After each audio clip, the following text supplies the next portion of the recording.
ഞാൻ ഡോക്ടർ ആര്യ. ഞാനൊരു ഗൈനക്കോളജിസ്റ്റ് ആണ്. ഇന്ന് നമ്മൾ സംസാരിക്കാൻ പോകുന്നത് വളരെ കോമൺ ആയിട്ട് നമ്മൾ കേൾക്കുന്ന ഒരു ടേമാണ് PCOS അഥവാ പോളിസിസ്റ്റിക് ഒവേറിയൻ സിൻഡ്രോം. ഈ വീഡിയോ ഒരു സീരീസ് ആയിട്ടാണ് ഞാൻ ചെയ്യാൻ ഉദ്ദേശിക്കുന്നത്. എന്താണ് PCOS, എന്തുകൊണ്ടാണ് PCOS വരുന്നത്, നമുക്കിത് എങ്ങനെ ഡയഗ്നോസ് ചെയ്യാൻ പറ്റും, എങ്ങനെയാണ് ഇത് പ്രിവെൻറ്റ് ചെയ്യാനായിട്ട് പറ്റുന്നത്, ഇതിനെ എഫക്റ്റീവായിട്ട് നമുക്ക് എങ്ങനെ മാനേജ് ചെയ്യാം, ഈ PCOS കാരണം എന്തൊക്കെ കോംപ്ലിക്കേഷൻസ് ആണ് ഇപ്പോൾ അല്ലെങ്കിൽ ഫ്യൂച്ചറിൽ നിങ്ങൾക്ക് ഉണ്ടാവാൻ സാധ്യതയുള്ളത് എന്നതിനെ കുറിച്ചിട്ടാണ്. പോളിസിസ്റ്റിക് ഒവേറിയൻ സിൻഡ്രോം എന്ന് പറയുന്ന PCOS നമ്മൾ ഡയഗ്നോസ് ചെയ്യുന്നത് ഒരു ക്രൈറ്റീരിയ വെച്ചിട്ടാണ്. അതിന് പറയുന്നതാണ് റോട്ടൻഡാം ക്രൈറ്റീരിയ എന്നാണ് ഈ ക്രൈറ്റീരിയനെ പറയുന്നത്. ഇതിൽ നമ്മൾ 3 കാര്യങ്ങളാണ് ഇൻക്ലൂഡ് ചെയ്തിട്ടുള്ളത്. ഒന്നാമത്തെ കാര്യം എന്ന് പറയുന്നത് ഓവുലേറ്ററി ഡിസ്ഫങ്ഷൻ. അതായത് ഞാനിവിടെ പിക്ചർ കാണിച്ചിട്ടുണ്ട്. ഇതാണ് നമ്മുടെ അണ്ടധാനി എന്ന് പറയുന്നത്, അതായത് ഓവറി. ഈ ഓവറിയിൽ നിന്നും അണ്ടം പുറത്തേക്ക് വരുന്ന ഒരു പ്രക്രിയനെ പറയുന്ന പേരാണ് ഓവുലേഷൻ. ഒരു കൃത്യമായ ഫ്രീക്വൻസിയിൽ നമ്മുടെ ഓവറി ഈ അണ്ടത്തിനെ ഇങ്ങനെ റിലീസ് ചെയ്തുകൊണ്ടിരിക്കും. ജനറലി ഒരു 28-30 ഡേയ്സിൽ സൈക്ലിക്കലായിട്ട് എല്ലാ സ്ത്രീകളിലും ഈ ഒരു റിലീസ് ഉണ്ടാവാറുണ്ട്. അപ്പോൾ ആ പ്രോസസ്സിനുണ്ടാവുന്ന ഒരു ബുദ്ധിമുട്ടിനെയാണ് നമ്മൾ ഓവുലേറ്ററി ഡിസ്ഫങ്ഷൻ എന്ന് പറയുന്നത്. രണ്ടാമതായിട്ട് വരുന്ന കാര്യം എന്ന് പറഞ്ഞു കഴിഞ്ഞാൽ നമ്മുടെ സ്ത്രീകളുടെ ശരീരത്തിൽ ഉണ്ടാവുന്ന ഹോർമോൺസ് ആണ് ഈസ്ട്രജൻ എന്ന് പറയുന്നത്. അതേപോലെ തന്നെ പുരുഷന്മാരുടെ ശരീരത്തിൽ കൂടുതലായിട്ട് കാണപ്പെടുന്ന ഹോർമോൺസ് ആണ് ആൻഡ്രോജൻസ് എന്ന് പറയുന്ന ടെസ്റ്റോസ്റ്റിറോൺസ്.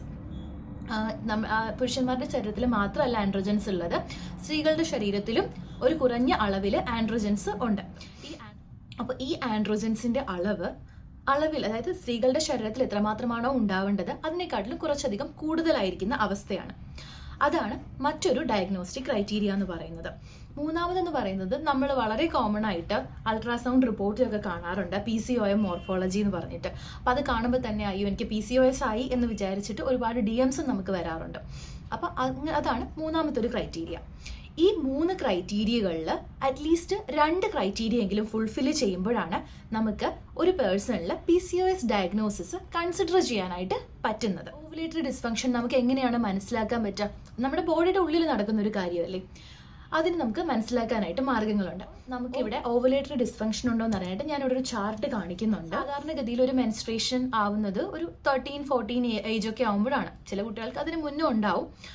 എന്നാലും ഒരു കുട്ടിക്ക് മെൻസ്ട്രേഷൻ സ്റ്റാർട്ട് ചെയ്ത് കഴിഞ്ഞിട്ട് 1 വർഷത്തിനുള്ളിൽ നിങ്ങൾ ഒരിക്കലും PCOSന്റെ ഡയഗ്നോസ് കൺസിഡർ ചെയ്യാൻ പാടില്ല. 1 വർഷം നമ്മുടെ സൈക്കിൾ റെഗുലറൈസ് ചെയ്യാനായിട്ട് കുറച്ച് സമയം എടുക്കുന്നതാണ് ബോഡി. അതൊരു നോർമൽ ആയിട്ടുള്ള കാര്യമാണ്. അതൊരിക്കലും PCOS അല്ല, സമയമാണ്.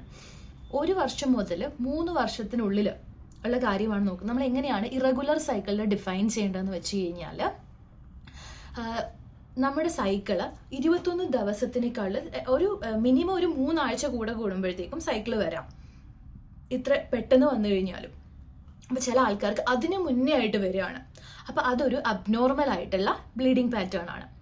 അത് കൂടാണ്ട് ഒരു 45 ദിവസത്തിൽ കൂടുതൽ 1.5 മാസം കൂടുമ്പോഴത്തേക്കുമാണ് സൈക്കിൾ വരുന്നത്. 1.5 മാസത്തേക്കാളും കൂടുതൽ സമയം എടുക്കുന്നുണ്ട് അടുത്ത സൈക്കിൾ വരാനായിട്ട്. അപ്പോൾ അതും ഒരു ഓവുലേഷൻ അബ്നോർമാലിറ്റി അല്ലെങ്കിൽ ഇറഗുലർ മെൻസ്ട്രേഷൻ്റെ പാറ്റേൺ ആണ്.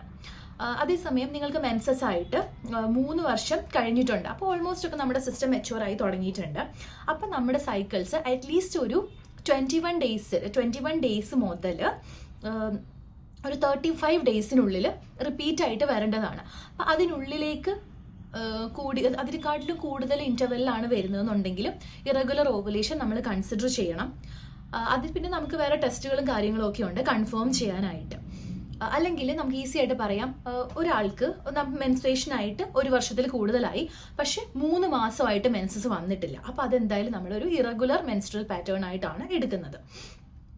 വേറൊരു കണ്ടീഷൻ എന്ന് പറയുന്നത് ചില ആൾക്കാർക്ക് ഇതുവരെ മെൻസസ് വന്നിട്ടുണ്ടാവില്ല, പക്ഷെ ബ്രസ്റ്റ് ഒക്കെ ഡെവലപ്പ് ചെയ്തിട്ടുണ്ട്, ഒരു 15-16 വയസ്സൊക്കെ ആയിട്ടുണ്ട്, പക്ഷെ മെൻസസ് വന്നിട്ടില്ല. ആ ഒരു കണ്ടീഷന് ആദ്യമായിട്ടുള്ള ആർത്തവം പോലും വന്നിട്ടില്ല.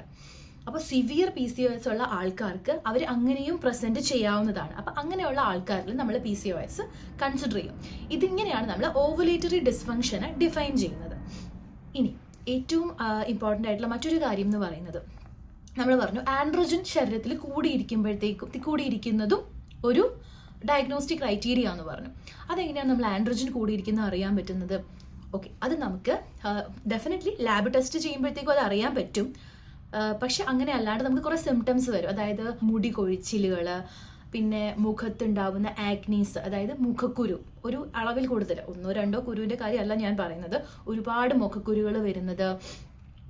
അതുപോലെ തന്നെ നമ്മളുടെ അപ്പർ ലിപ്പിൽ ഈ ഒരു ഭാഗത്തായിട്ടുണ്ടാവുന്ന രോമ വളർച്ച, അമിതമായിട്ടുള്ള രോമ വളർച്ച, ഈ ചിന്നിൻ്റെ ഭാഗത്തുണ്ടാവുന്ന രോമ വളർച്ചകൾ, പിന്നെ ബ്രസ്റ്റിൻ്റെ അവിടെ, ചെസ്റ്റിൻ്റെ അവിടെ, അബ്ഡോമൻ്റെ അവിടെയൊക്കെ ഉണ്ടാവുന്ന അബ്നോർമൽ ആയിട്ടുള്ള രോമങ്ങൾ കൂടുതലായിട്ട് വളരുന്ന ഒരു അവസ്ഥയാണ്. അത് നമ്മൾ ഹിർസ്യൂട്ടിസം എന്നാണ് വിളിക്കുന്നത്.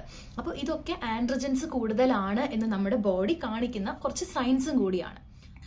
ഇനി മൂന്നാമതായിട്ട് വരുന്നതാണ് ഞാൻ പറഞ്ഞത് PCOM മോർഫോളജീനെ പറ്റിയിട്ട്.